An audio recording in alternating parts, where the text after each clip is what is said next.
For critics, it's a cash grab against drivers. For supporters, it's a way to fight climate change. Vancouver is looking into charging tolls to drive on some of the city's busiest streets, and that's not all. CTV's Allison Hurst reports on a range of new charges being considered for people who use a vehicle to get around. A drive to the grocery store may cost you extra.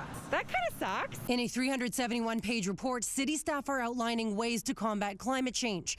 And one idea being floated, tolls on Vancouver streets. I don't think that that's really something that they need to look at this time. The environmental focus, I think, is important to always introduce and to encourage on to people, but I don't think it's something that should result in people being taxed on. What do they need money for? And if they needed money, isn't that what taxes are for? The area affected, dubbed the Metro Core, includes some of the city's busiest streets. It looks like city staff at Vancouver have declared war on the car and its drivers who are going to get nuked. Officials have not proposed an amount drivers could pay. We're going to need to really ratchet down the amount of GHG emissions.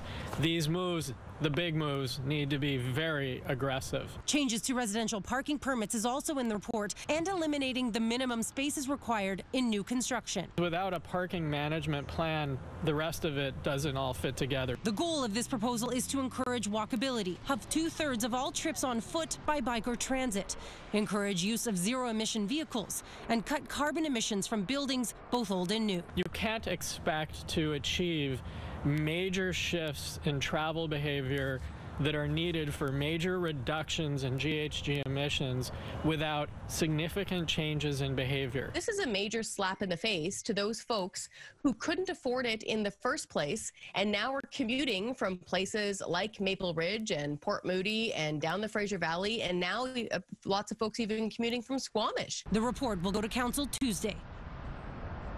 Okay, Allison, this is a controversial one. It goes to council next week. What happens after that?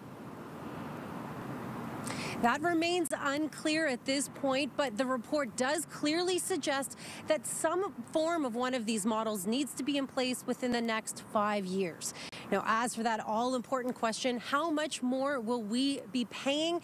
That, too, remains to be seen. So we'll have to see what happens at council. John. Yeah, we'll be following that one for sure. Thank you, Allison.